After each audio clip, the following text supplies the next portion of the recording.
SERV stock analysis tomorrow and onward. In this 1 minute video, I'm telling you whether this thing is a buy or not for me, so watch this till the end. So SERV Robotics, overall we went up 16%. That's how we closed. This was my idea behind it. Okay, I mean, the idea was correct, you know, we definitely made new highs, but the way that we moved there, it was just gapped up, you know, and this is not the way that I would have liked, but most of the times that's exactly what happens.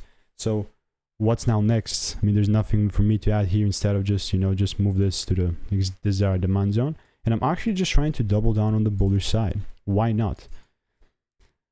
People think that I'm just going to randomly buy here, which is never the case. We have a good bullish trend. I'll be happy, you know, to just continue with it, but only if it gives me a double break. And how is that going to look like? Either double breaks above here with a full candle close, not just the wicks, or a little deeper tap inside the zone, and then I take advantage of it, you know, one of those two things. But I'm going to keep you updated either way. If you want to learn the strategy for free, check out the photos link in the description. All the reviews are 5 stars. See you in the next one.